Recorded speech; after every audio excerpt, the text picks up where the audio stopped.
Ayun mga lot, meron tayong gagawin na dark passion blue. O nakita nyo nang ginawa natin yung dark passion blue, no? Tuturo ko sa inyo yung pagtimpla. So meron tayo ditong 250 ml na gagawin natin dark passion blue. So haluin natin yan. Yan mga lot, 250 ml to, itong dark passion blue natin. So itong 250 ml na to mga lot, lalagay natin dito yan sa 1 liter na lata. Yan, tapos lalagyan natin to ng 250 ml din na thinner.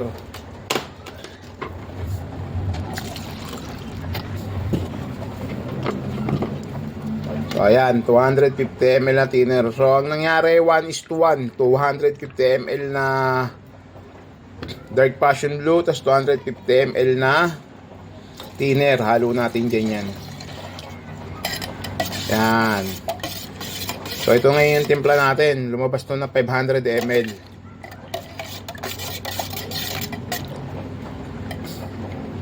Yan. So timpla natin yan. Ibubuga na ngayon natin yan mga lot dun sa kahan ng PCX. Tara, buga na natin yan mga lot. Ayun, what's up mga lot? Another vlog, another paint. May gagawin ulit tayo ngayon, no? Yun, nakita niyo yung tinimpla natin na dark passion blue. So, meron na tayong nagawang base niya, no? Naka-base na ng jet black yung kahan ng PCX. So, pakita ko sa inyo. Ayan yung kahan ng PCX, mga lot. Naka-jet black na siya. Jet black. So, ang dapat natin gawin, pag magbubuga tayo ng mga ganyan, kahit mga chameleon, jet black ang gagamitin yung pang-base. Para pag binuga nyo yung mga chameleon or yung mga pigment na katulad ng gagawin natin dark passion blue, buhay na buhay yung kulay niya. Hindi siya patay, hindi matamlay yung kulay, no? So, buga natin yung mga lot para makita natin yung kalalabasan ng dark passion blue.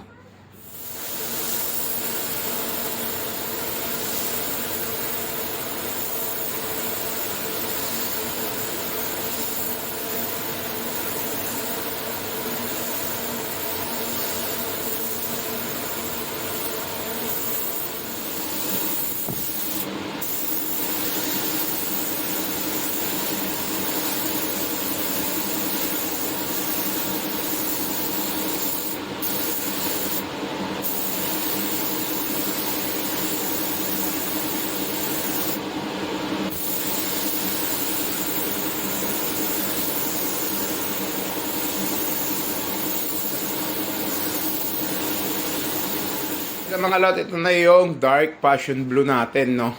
Ayan na, nabuga na natin yan. Ngayon, top coat na natin yan, mga lot. Siyempre, bago natin top coat yan, yung mga kahan yan, dark passion blue, liliyahin muna natin yan, mga lot. Ayan. Liliyahin muna natin yan bago natin yan i-top coat. So, lihan muna tayo, mga lot.